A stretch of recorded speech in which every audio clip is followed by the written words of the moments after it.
महाराज जी, जैसे सारे प्रारब्ध लगता है पत्नी आने के बाद ही शुरू होते हैं। इससे पहले अगर अगर ऐसा होता तो अब बाबा जी लोग बच जाते प्रारब्ध से।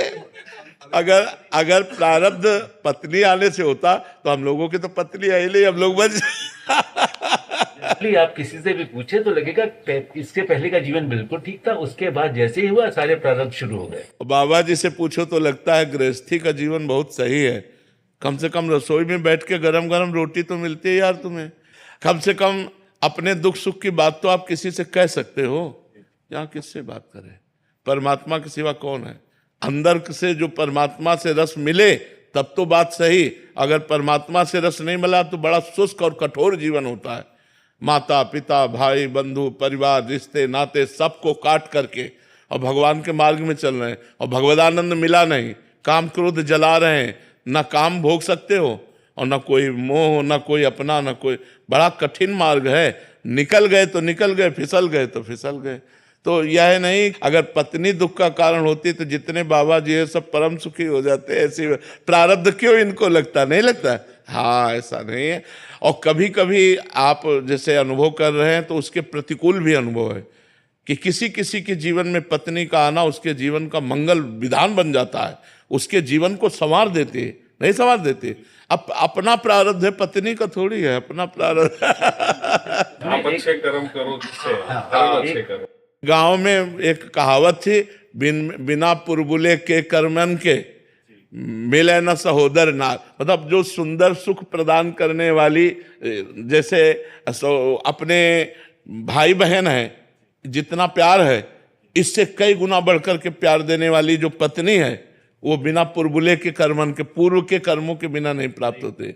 अगर पूर्व का बहुत अच्छा कर्म है तो हमको जैसे सहोदर अपने भाई बहनों से सुख मिलता है, ऐसे वो विश्वास पूर्वक। अब आज तो विश्वास बड़ा डगमगा रहा है, नहीं डगमगा रहा है। तो प्रारब्ध भोग अपना और स्वभाव उसका। महाराज जी, क्या दोनों तरफों से है, एक तरफा नहीं है? कुछ बहुत सारे प्रश्न ऐसे पढ़ते हैं आपके आगे तो प्रस्तुत उतने ही हो पाते हैं समय के अभाव से। पत्नियां ही बहुत दुखी हैं, फिर कभी पति बहुत दुखी हैं। तो महाराज जी, दोनों तरफ से कर्मों का प्रारब्ध है, मतलब उसमें कोई ऐसा नहीं है कि किसी एक तरफ से ही है। काफी सारी ऐसी हैं, पत्नी सही मार्ग पे चलना चाह रही है, पति शराब पी के घर आ रहा है, क्या कैसे चलेगा वो? तो वैसे ही पत्नियां तो ये बात पत्नी भी कह सकती कि अगर जिंदगी में दुख का कारण है तो पति है। मोहित जी।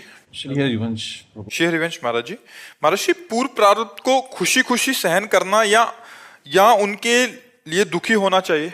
ऐसा बुरा प्रारब्ध आता है कि एक बात ही सुहाई देती, क्या प्राण त्याग दूं इस समस्या से बचने के लिए?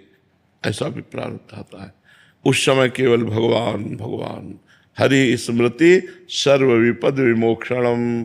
भगवान का स्मरण, भगवान का भजन उस समय साधक को बचाता है जब बुरा प्रारब्ध आता है।